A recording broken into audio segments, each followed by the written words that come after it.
안녕하세요. 워렌증권학원 원장 김영웅입니다. 워렌증권학원에서 여러분을 위한 무료 강연회를 마련했습니다. 투자의 기본부터 앞으로 크게 성장할 기업을 찾아내는 방법까지 제가 그동안 시장을 분석하며 쌓아온 경험을 여러분과 함께 나누려고 합니다. 투자를 하다 보면 이런 생각을 하게 됩니다. 좋은 종목은 어떻게 찾아야 할까? 그리고 크게 성장할 기업은 어떻게 미리 알아볼 수 있을까? 중요한 것은 누군가 추천하는 종목을 따라가는 것이 아니라 시장의 흐름과 기업의 본질을 읽고 스스로 판단할 수 있는 투자 기준을 갖는 것입니다. 이번 무료 강연에서는 시장을 바라보는 기본적인 투자 원칙부터 좋은 기업을 선별하는 방법, 그리고 앞으로 10배 성장의 가능성을 가진 기업을 어떻게 찾아낼 것인지까지 쉽고 구체적으로 말씀드리겠습니다. 강연은 8월 30일 일요일 오전 10시부터 오후 1시까지 서울 광진구 인근 강연장에서 진행됩니다. 참석은 무료이고요. 차량을 가지고 오시는 분들을 위해 주차도 가능합니다. 다만 원활한 강연 진행을 위해 강연장 내 음료와 간식은 반입이 불가하니 이 점 미리 양해 부탁드립니다. 그리고 참가 신청은 강연 3일 전에 마감되며 강연장의 상세 장소는 참가 당첨자분들께 개별적으로 안내해드릴 예정입니다. 참석을 원하시는 분들은 접수 마감 전에 미리 신청해 주시기 바랍니다. 그리고 강연이 끝난 뒤에는 참석하신 분들을 위한 추첨 이벤트도 준비되어 있습니다. 1등에게는 워렌증권학원 1개월 무료 수강권, 2등부터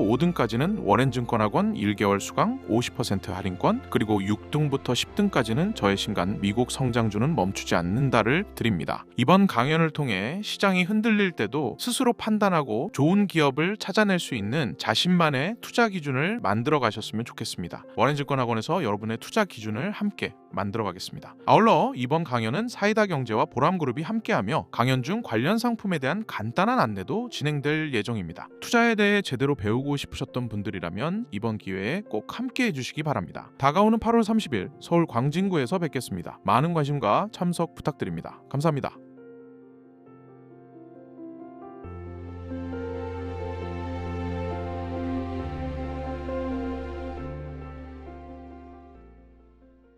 네, 안녕하세요. 김원장의 인사이트입니다. 일론 머스크가 최근 스페이스X 사내 발표에서 상당히 파격적인 이야기를 쏟아냈습니다. 로켓 회사인 스페이스X가 사실은 AI 회사로 변하고 있다는 건데요. 오늘은 이 발표의 핵심 내용을 3분 동안 정리해 드리겠습니다.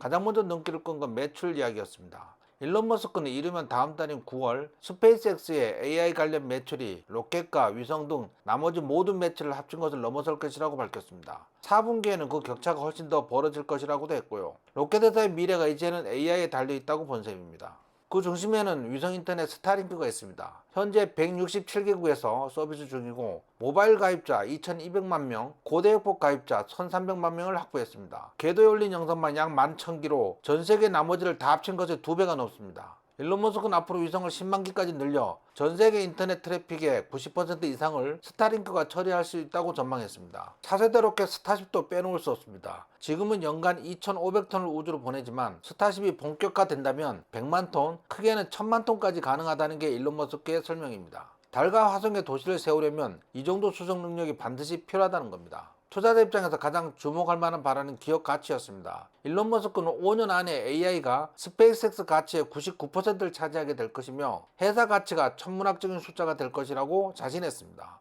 내년 말까지 10기가와트 규모의 AI를 가동하면 연간 3천억에서 5천억 달러 매출이 나온다는 계산도 내놨는데요. 이를 위해 자사 AI 그룹을 스페이스X의 모든 데이터로 학습시키겠다고 밝혔습니다. 물론 이 숫자들은 아직 창업자의 전망이라는 점은 감안하셔야 합니다. 다만 우주산업의 무게중심이 로켓에서 AI로 옮겨가고 있다는 흐름만큼은 분명해 보입니다. 오늘 브리핑이 도움이 되셨다면 좋아요, 구독, 알람 꼭 눌러주시기 바랍니다. 지금부터 일론 머스크의 사내 연설 전체 영상을 함께 보시겠습니다. 꼭 끝까지 보셔서 제가 미처 전해드리지 못한 일론 머스크의 인사이트를 가져가시기 바랍니다.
understand the nature of the universe and all these fundamental questions, we must expand the scope and scale of consciousness.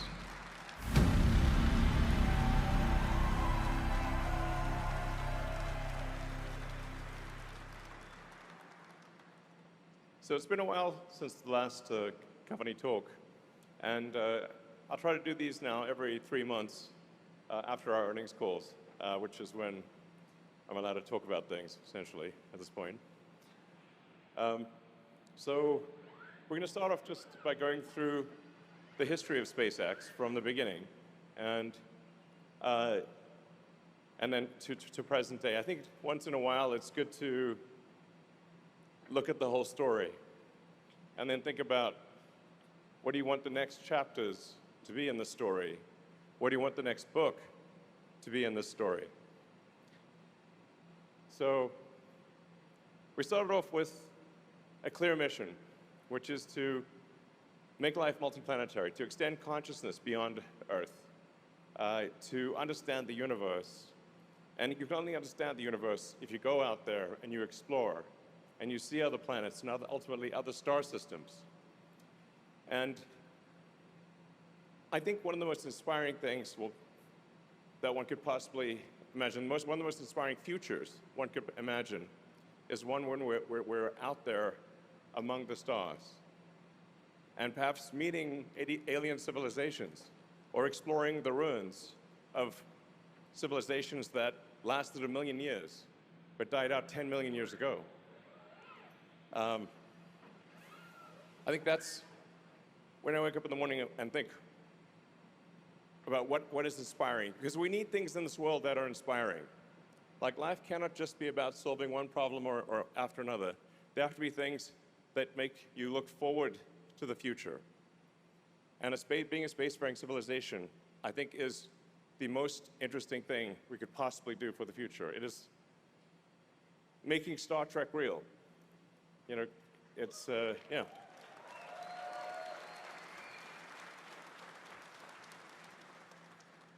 Well, this is how we started out. Yeah. So, I don't know, maybe I should have another mariachi band or something.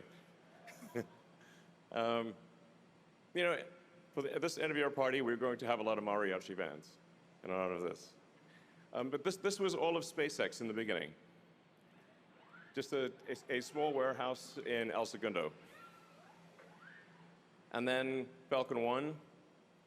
And we really had no idea at the start of SpaceX how to actually make rockets.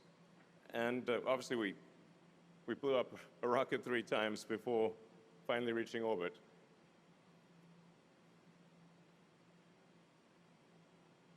It looks almost really cute at this point. So. And then we went through the long effort of trying to land an orbital booster.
So it wasn't easy figuring out how to land an orbital booster and then refly them.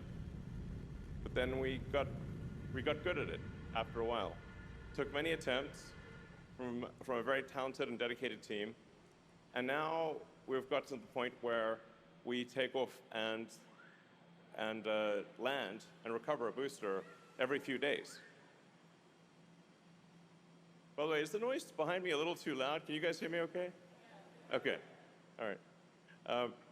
So I think it's always important to reflect upon the difficulty of achieving things, because when we were trying to land the booster, no one really believed that we could succeed.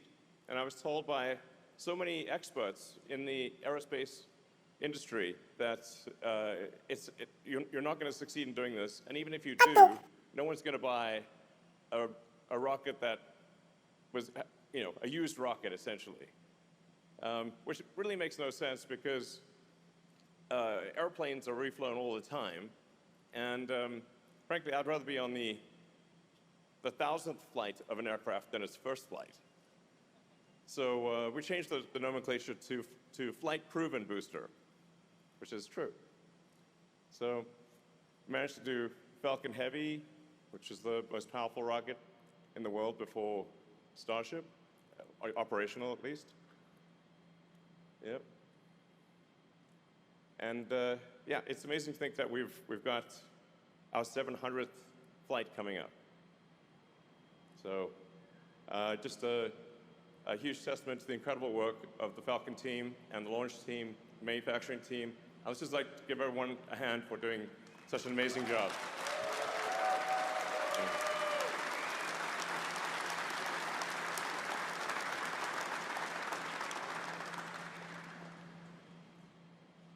See.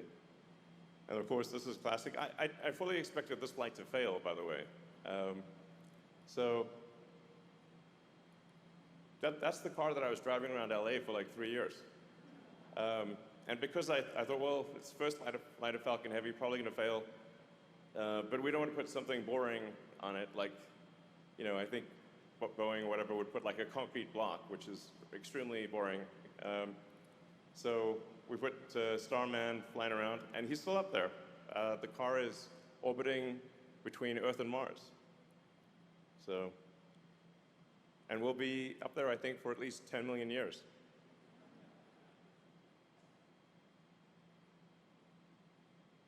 And then, of course, Dragon, first privately developed spacecraft to dock with the space station,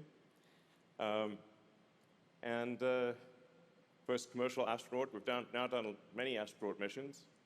I think it won't be long before we get past 100 astronauts to orbit and back. So Dragon has been an amazing vehicle. So we've flown 78 crew members to date, and it's been an epic success. So I'd like to say congrats also to the Dragon team. Excellent work.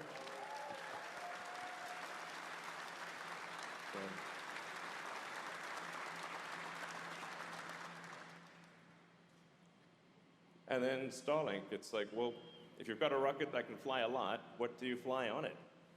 And so the Starlink team has built from nothing an entire global internet system, and it's the first high bandwidth global internet system ever to exist. And I actually think that down the road it'll probably be, I think it'll probably do a majority of the internet. In fact, I think it might end up doing over 90% of all internet traffic on Starlink. So, which is really incredible to think. Yeah.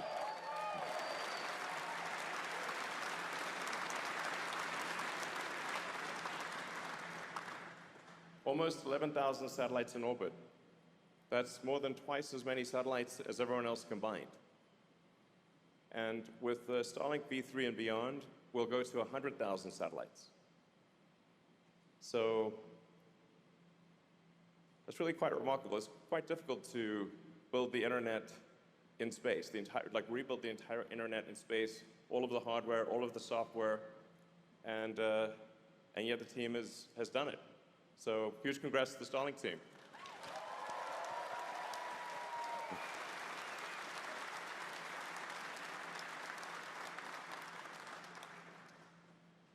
Yep, so we're now in 167 countries, 22 million mobile subscribers, 13 million high bandwidth subscribers, and like I said, I expect these numbers to increase by more than a factor of 10 over time. And long term, probably in fact, Cloudflare just recently mentioned that based on the current growth, they think probably AI traffic will be 1,000 times more than human internet traffic in 5 years. Like, let that sink in for a minute, you know? It's a lot of AI.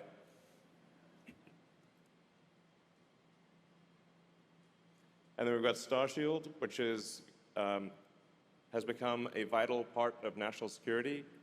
So there's limited, we can't say too much about Starshield for obvious reasons, because it's top secret and stuff.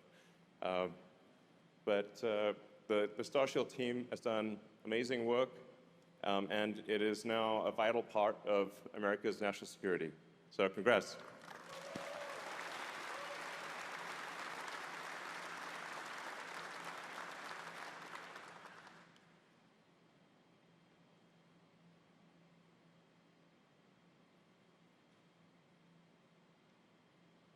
Yeah, Starship is amazing. Wow. Hard to believe that humans made such a thing. I think the future AI will look back and say, not bad for a bunch of humans. So, yeah, so Starship is obviously an incredible vehicle, and it's what will take us from roughly 2,500 tons to orbit per year to over 1 million tons to orbit per year, and I think maybe even to 10 million tons per year. These are mind-boggling numbers. But I'd say it's highly likely we do over 1 million tons a year to orbit with Starship, and probably close to 10 million, which is mind-boggling, obviously. But that's the kind of tonnage that you need in order to build a civilization on the moon, Mars, and beyond. If you can't deliver millions of tons to Earth orbit, you can't get the millions of tons that you need to the moon and Mars to make us a sustainably multi-planet species. So it's an incredible vehicle. Like I said, I think it's arguably the hardest thing that humanity's ever tried to do. And the Starship team has done an amazing job across the board with engines, avionics, structures, launch operations. So big hand for the Starship team.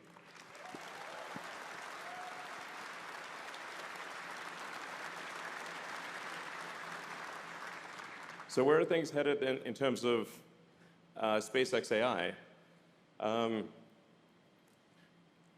The wild thing is that probably our AI revenue, not probably, definitely, our AI revenue will exceed all other SpaceX revenue probably in September, like next month. And will significantly exceed all other SpaceX revenue in the fourth quarter. So AI has become an extremely important part of SpaceX's future. I think it's actually vital that we succeed in AI, not just in hardware, but also in software. So, yeah. The future is fundamentally AI and robots. Assuming civilization continues to progress, I think that AI will probably, the amount of digital intelligence will probably be more than 1 trillion times the amount of biological intelligence. So not sort of equal to human intelligence, but probably 1 trillion times higher. I'd say a billion times is an easy prediction, and probably 1 trillion. So as you harness more and more of the sun's energy, the ability to turn that into intelligence is fundamentally a digital computer thing, because it's pretty hard for humans to go live in deep space without any support. I mean, some of the math is interesting to think about, which is that if you increased civilizational energy usage, or the amount of energy that we have harnessed as a civilization by a factor of 1 million, you would still be using much less than 1/millionth of the sun's energy. Now, most of this is in deep space, obviously, but the future is very much AI, very much. And I suppose it was always going to be that way. But it's important that we have an AI that cares about humanity, that fosters humanity and helps take us to other planets and other star systems. And this is why I think it's essential that SpaceX succeed, not just with AI hardware, but also with AI software. I think an AI that is sort of SpaceX's baby will be a very good AI. I think SpaceX is a collection of some of the very best humans on Earth, both in capability and morality and goodness. And I think we want to have an AI that is born of that capability and that morality and that goodness. I think that's very, very important. So I'd like to encourage people to help out, actually, with the AI hardware on the ground and the AI software, and of course with the AI satellites. Solar is going to be a very important part of that. The terafab will be a very important part of that. But we must also succeed on the software front. And we're going to be training Grok on the sum total of all SpaceX information. So in a way, it'll be trained on you. It'll be, yeah, I mean, you will effectively be the parents of the AI.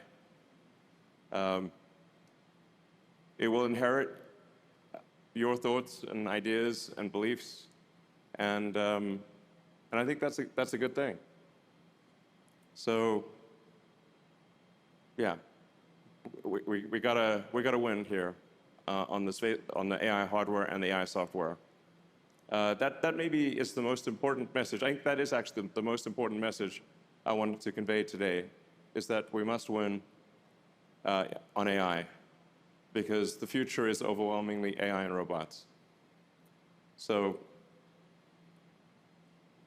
we won't ultimately be able to control the AI. It'll be too smart for that. But just like if you have a child that is a super genius child, you can still instill in that child the values and beliefs that you think are good and right. And so that's why it's incredibly important that we succeed with Grok. So, yeah, well, Grok 4.5 you've tried probably. We've got 4.6 coming out in about a week. And then 4.7 should be really pretty special. So I'd like to encourage everyone at SpaceX to use AI and to make it better. So.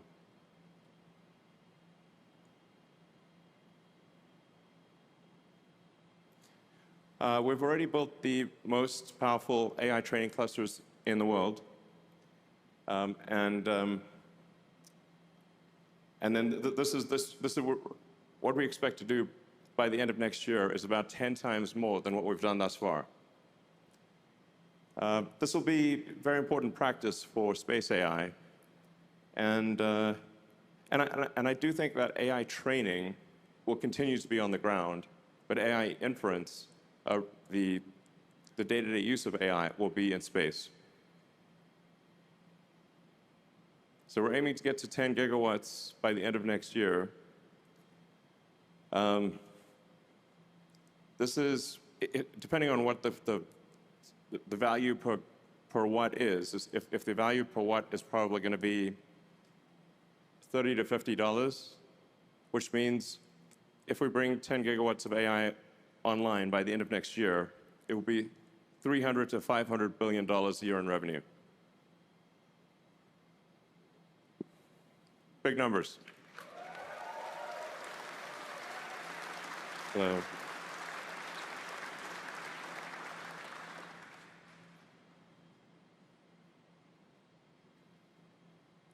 and sometimes I wonder, what is our purpose? And it could be that our purpose is, that the purpose of humanity is to give birth to a star mind, a sentient sun.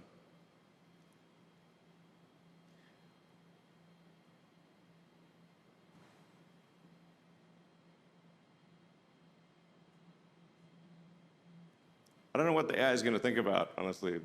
It's a lot of compute. But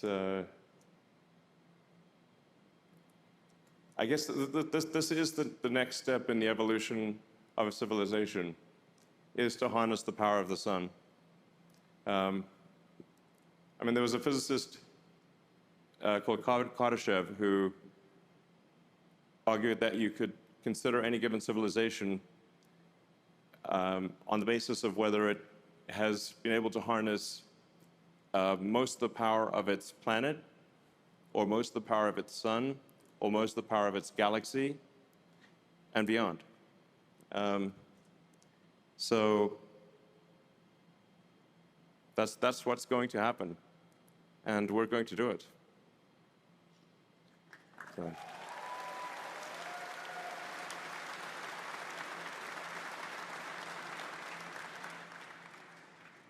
The factory for StarMind will be located nearby, adjacent to us, basically.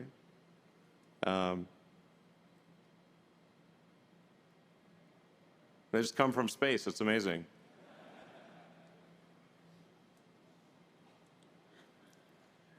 So.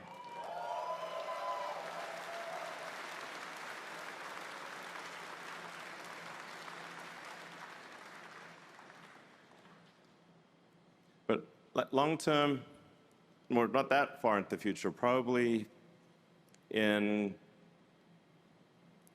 4 or 5 years, AI will be 99% of the value of SpaceX. I'd say 5 years for sure. AI will be 99% the value of SpaceX. And the value of SpaceX will be some astronomical number. So.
Now that's what you call an interesting. Now that is what you call an interesting future, a very interesting future. It's like Robert Heinlein's "Moon is a harsh mistress," but mass drivers building AI compute on the moon and sending it into deep space. I'd really like to see that thing in operation. One of the nice benefits of this also is that anyone at SpaceX who wants to go to the moon or Mars will be able to go in the future. You have my word.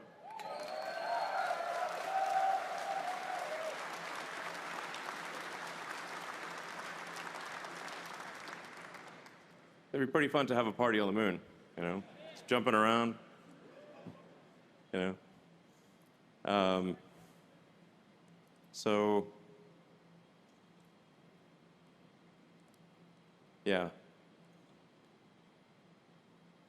It will be an incredibly exciting future where we're a spacefaring civilization and there are people on every part of our solar system and eventually going to other star systems. So I think this will happen. So yeah, and you're going to make it happen. So thank you.